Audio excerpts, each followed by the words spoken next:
আমরা অনেকেই থাকি যারা ছোটবেলা থেকে এক্সারসাইজের গুরুত্ব বুঝি না। ফলে কি হয়, আমরা বিষয়টাকে অনেকটা ক্যাজুয়ালি নিয়ে নিই। এর আগেও একটি ভিডিওতে হয়তো আপনাদেরকে বলেছি যে এক্সারসাইজের গুরুত্ব কতটা। অ্যাকচুয়াল আমরা যেমনি অন্যান্য কাজগুলোকে আমাদের রুটিনের মধ্যে নিয়ে নিই, যেমন ব্রাশ করা বা ফ্রেশ হওয়া, অন্যান্য যে বিষয়গুলো থাকে সেইগুলোর মতো এক্সারসাইজটাকেও আমাদের রুটিনের মধ্যে সম্পূর্ণভাবে ইনক্লুড করা অত্যন্ত প্রয়োজন। দিনে অন্তত আধ ঘন্টা, আর যদি আপনার কাছে সময় থাকে মিনিমাম 1 ঘন্টা এক্সারসাইজ করা প্রয়োজন। ম্যাক্সিমাম সেটা আপনি বাড়াতে পারেন, আবার ওভার এক্সারসাইজও স্বাস্থ্যের জন্য ক্ষতিকারক, সেটা অবশ্যই মাথায় রাখতে হবে। তো আধ ঘন্টা থেকে 1 ঘন্টা সময় অবশ্যই রাখা যায় এক্সারসাইজের জন্য। বিষয়টা যতটা সহজ হয়তো বলতে পারছি, অতটা সহজ হয় না।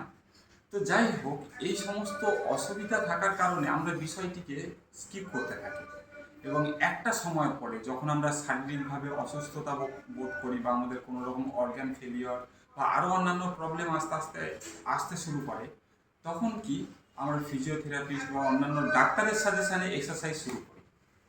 এবং এই টাইমটাতে কি হয়, আমরা যত সহজে এক্সারসাইজটাকে শরীরের সাথে অ্যাডপ্ট করতে পারতাম যদি আমরা ছোটোবেলা থেকে শুরু করতাম, সেই জিনিসটি আর থাকে না।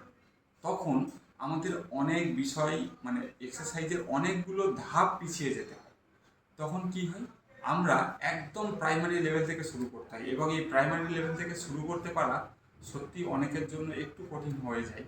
মানে কল্পনা করুন, কোনো একটা 5 বছর 6 বছরের ছেলে বা 10 বছর 12 বছরের বাচ্চা, সে যেভাবেই হোক, ইউটিউব দেখে হোক, কারোর দ্বারা ইন্সপায়ার্ড হয়ে হোক, বা বাবা মার গাইডেন্সে হোক, যেভাবেই হোক, যখন এক্সারসাইজটাকে তার রুটিনের মধ্যে ইনক্লুড করছে, তখন কি সে জাস্ট ওয়াকিং দিয়ে শুরু করবে? কখনোই করবে না। তার মধ্যে এতটুকু এবিলিটি থাকবে যেটার দ্বারা সে রানিং করতে পারবে, স্কিপিং করতে পারবে, জাম্পিং এটসেট্রা এটসেট্রা করতেই পারবে।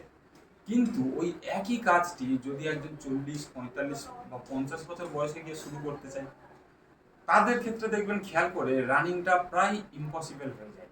তাদেরকে কি করতে হয়? তাদেরকে ওয়াকিং করতে বলে। ওয়াকিং ডাক্তাররাও ওটাই সাজেস্ট করে। যদি কোনো ডায়াবেটিস রোগী থাকে বা আরও অন্যান্য কোনো রোগের উপসর্গে ভুগছে, তাদেরকে সবসময় সাজেস্ট করা হয় মর্নিং ওয়াক করার জন্য। তো আজকে আমি মর্নিং ওয়াক করার পরে যে পোস্ট ওয়ার্কআউট থাকে, বিশেষ করে এই রকম মানুষের জন্য যারা একটু ওভারওয়েটে ভুগছেন, বা যারা কোনো রকম হেলথ ডিজিজে আক্রান্ত, যারা কোনো রকম অসুস্থতায় আক্রান্ত, ইত্যাদি ইত্যাদি, এই রকম ক্ষেত্রে তাদের জন্য একদম বেসিক পোস্ট ওয়ার্কআউট কী থাকতে পারে। সবচেয়ে প্রথমে বলে রাখি, আপনি যখনই মর্নিং ওয়াক করে ফিরবেন, যদি আপনার ম্যাট থাকে ভালো, যদি ঘাসের গ্রাউন্ড হয় তাও চলবে, আর না হলে নিজের ঘরে কোনো একটা জায়গা বেছে নেবেন যেখানে আপনাকে ডিস্টার্ব করার কেউ থাকবে না। কারণ এটা যখনই করবেন ভীষণ কনসাসলি করবেন, ঠিক আছে? প্রথমে কি করবেন, ধরে নিন এখানে আমার ম্যাট পাতা আছে। আমি বিষয়টিকে এইভাবেই দেখাচ্ছি, জাস্ট কল্পনা করুন এখানে একটি ম্যাট পাতা আছে, এবং এখানেই আমি আমার পোস্ট ওয়ার্কআউটটা, আফটার ওয়াকিং মর্নিং ওয়াক, আমি এখানে আমার পোস্ট ওয়ার্কআউটটা কমপ্লিট করব। কিভাবে স্টেপ বাই স্টেপ করব সেটাকে ফলো করব, ঠিক আছে? সবচেয়ে প্রথমে আপনি আপনার ম্যাটের ওপর এইভাবে শুয়ে পড়লেন। পা দুটোকে এমনি ভাঁজ করে রাখবেন, এবং হাত দুটো শরীরের দু সাইডে রাখবেন। রেখে কনসাসলি, ধীরে সুস্থে আপনার হাঁটু সমেত লোয়ার বডিটাকে টুইস্ট করাবেন। টুইস্ট করিয়ে যতটা সম্ভব গ্রাউন্ডে টাচ করানোর চেষ্টা করবেন। টাচ হতেও পারে, না হতেও পারে, সেটা আপনার শরীরের ওপর অনেকটা নির্ভর করবে, কিন্তু টাচ করানোর চেষ্টা করবেন। ধীরে ধীরে শ্বাস প্রশ্বাস নেবেন, এবং একইভাবে টুইস্ট করবেনও ধীরে ধীরে।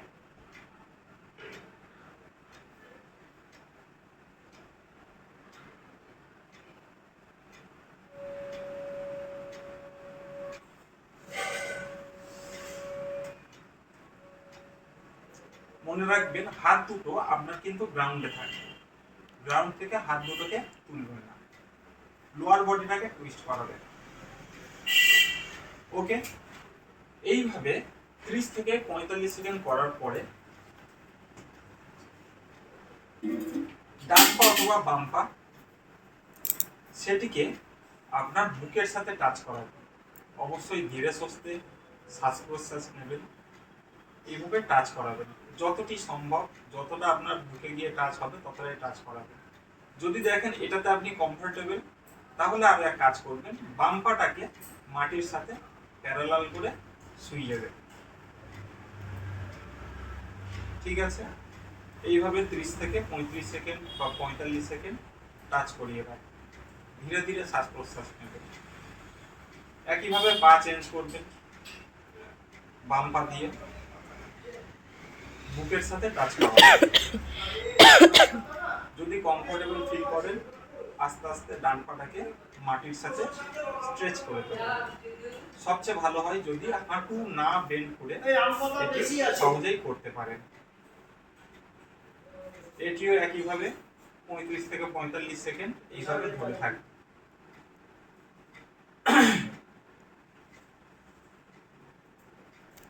পুনরায় পা দুটোকে জড়ো করবেন, হাত দুটোকে সাইডে রাখবেন। ডান পা বা বাম পা কোনো একটি পা অপোজিট পায়ের ওপর ক্রস করে রাখবেন।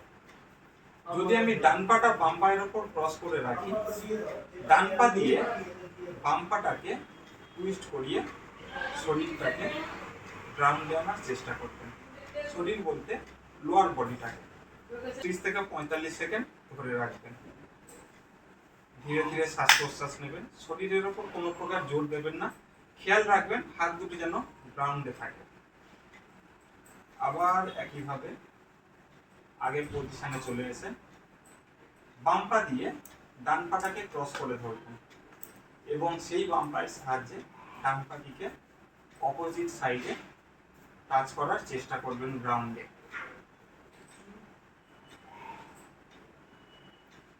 এইভাবে এটিকেও 35 থেকে 40 সেকেন্ড বা 45 সেকেন্ড কাজ করে রাখবেন।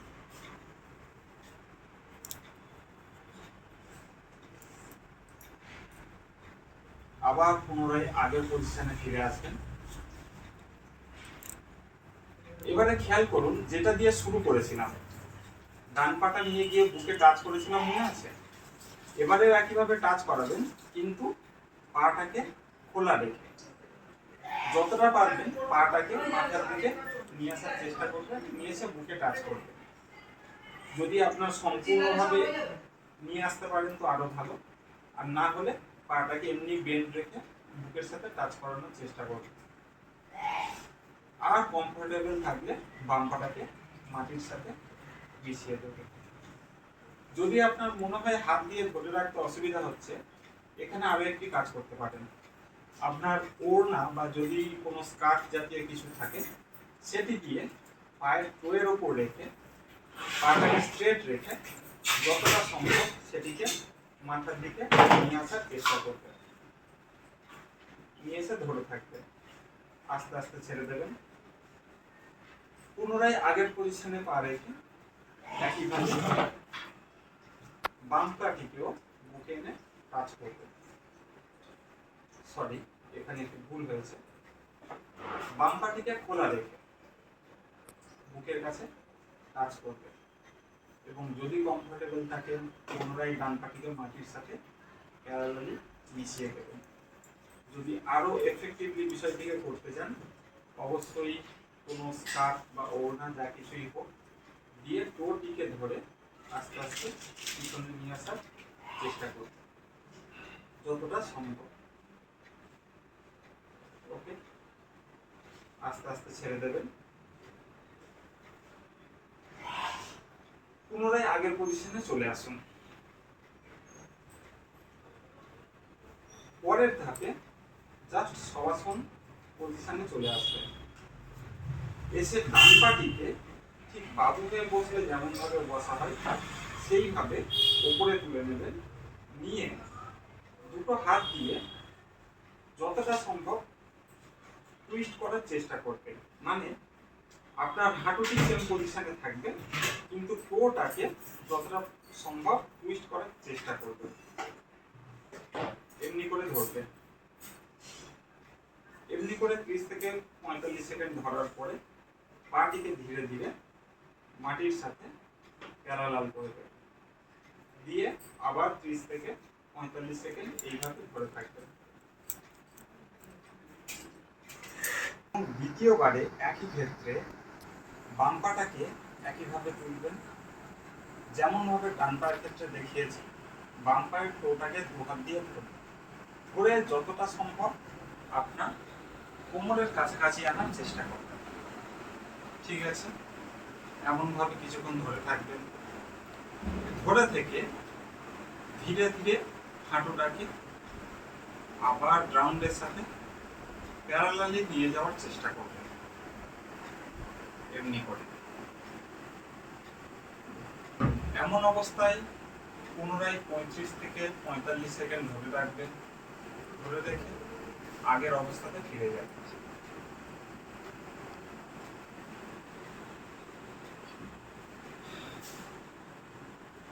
যদি আপনার কোনো প্রকার অস্বস্তি বোধ হয়, আশা করি হবে না, কিন্তু তাও রিল্যাক্স করার জন্য শবাসনে এমনি করে শুয়ে থাকতে পারেন। বড় বড় শ্বাস প্রশ্বাস নেবেন।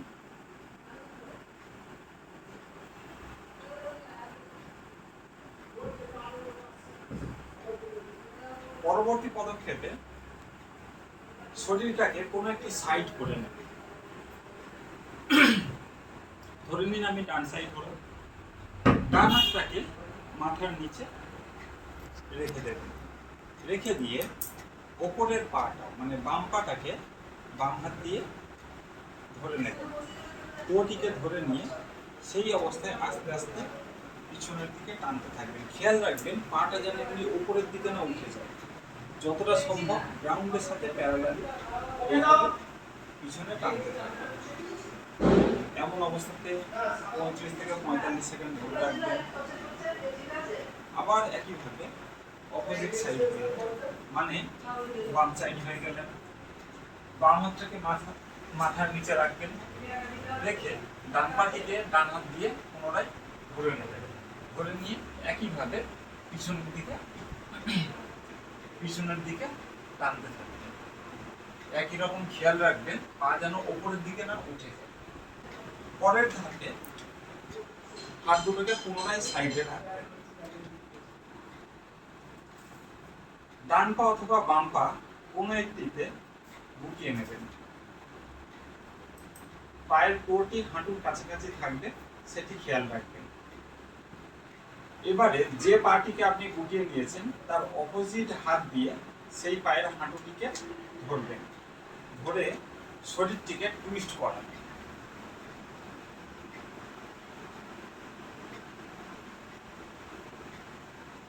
খেয়াল রাখবেন উল্টো হাতটি যেন মাটির সাথে সমতলে থাকে।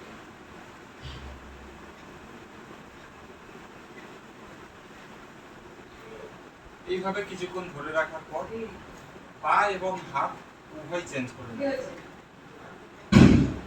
আবার ডান হাত দিয়ে অপোজিট পা মানে বাম পাটিকে ধরে নিলেন, নিয়ে শরীরটিকে পুনরায় উল্টো সাইডে টুইস্ট করাবেন।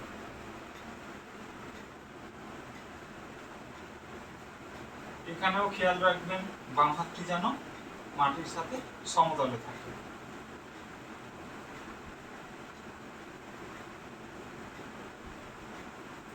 এই ক্ষেত্রেও 30 থেকে 45 সেকেন্ড ধরে রাখবেন। পরের ধাপে দুটি পা ভাঁজ করে আপার বডিকে যতটা সম্ভব উঁচু করার চেষ্টা করবেন, কিন্তু খেয়াল রাখবেন আপনার কাঁধ থেকে মাথা পর্যন্ত মাটির সাথে টাচ থাকবে। এটাকে অনেকে কিগেল এক্সারসাইজও বলে। যাই হোক, বিষয়টি এইভাবে করবেন। হাত দুটি মাটির সাথে সমান্তরালে থাকবে।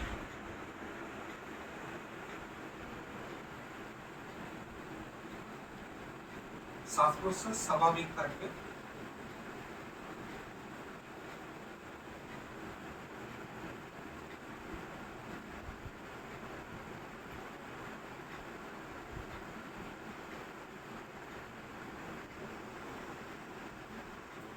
যদি একবারে অধিকক্ষণ থাকা আপনার জন্য কষ্টকর হয়,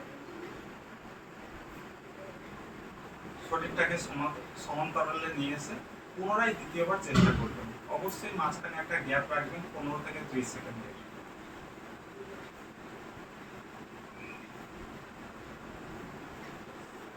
পুনরায় শরীরটিকে উঁচু করে যতটা সম্ভব মাটি থেকে আপনার শরীরের উপর সেটা সম্পূর্ণ নির্ভর করবে আপনি কতটা এফর্ট দিতে পারছেন।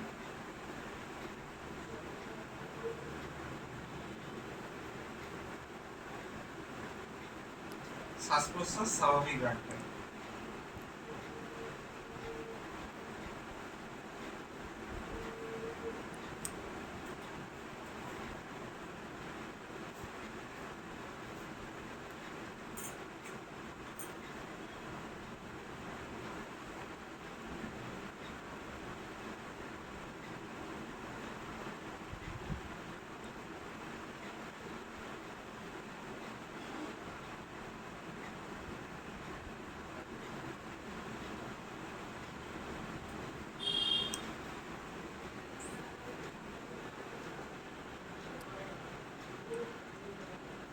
লম্বা লম্বা শ্বাস নেবেন।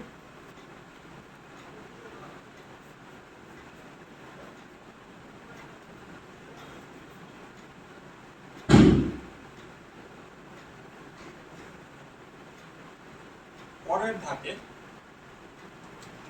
শরীরটিকে জমির সাথে সমান্তরালে রাখবেন, রেখে দুটি হাতের উপর ভর দিয়ে, হাত দুটিকে পাশে রেখে হাতের উপর ভর দিয়ে আপার বডিটিকে তোলার চেষ্টা করবেন এবং এখানেও শ্বাস প্রশ্বাস স্বাভাবিক থাকবে।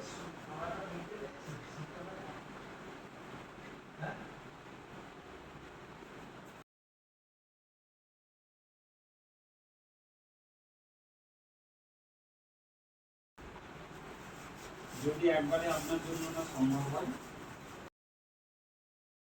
কপালের উপর রেখে কিছুক্ষণ রেস্ট নেবেন। কিছুক্ষণ বলতে 15 থেকে 30 সেকেন্ড।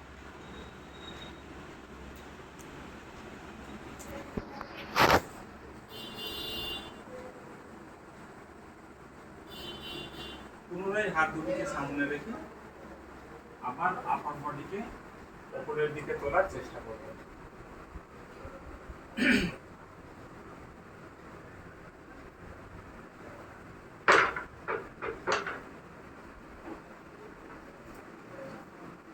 যদি সম্ভব হয় হাতটিকে স্ট্রেট করেও আপনি শরীরটিকে উপরে তুলতে পারেন।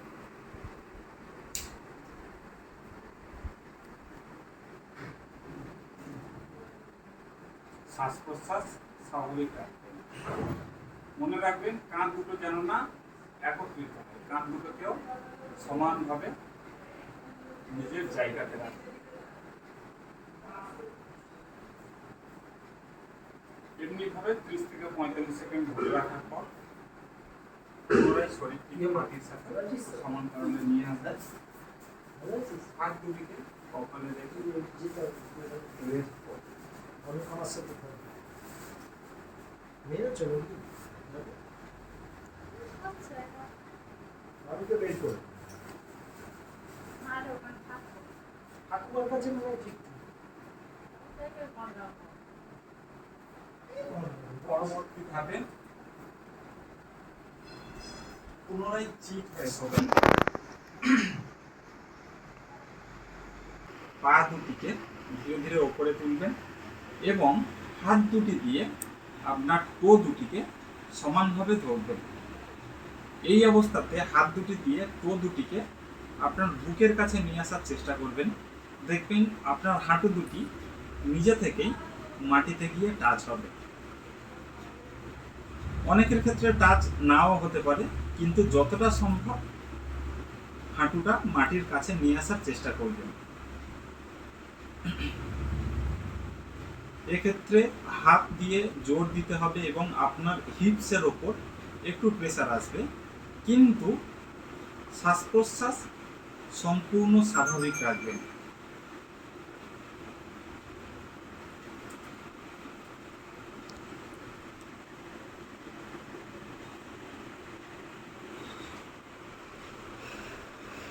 এইভাবে 30 থেকে 45 সেকেন্ড ধরে রাখার পরে পুনরায় পা দুটিকে ওপরে নিয়ে আসবেন।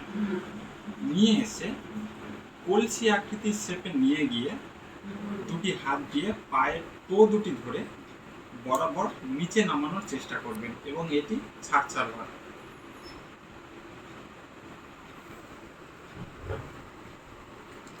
এক্ষেত্রেও চেষ্টা করবেন হাঁটু দুটি যেন মাটিতে গিয়ে টাচ করে।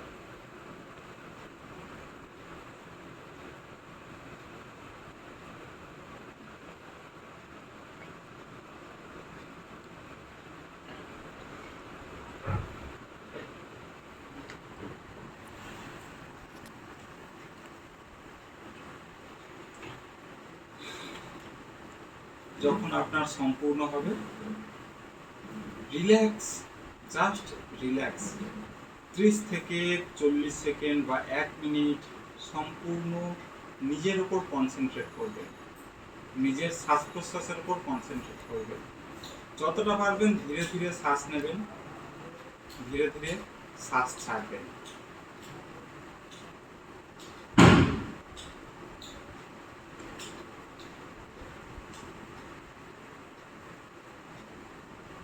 শরীর সম্পূর্ণ আলগা করে দেবেন।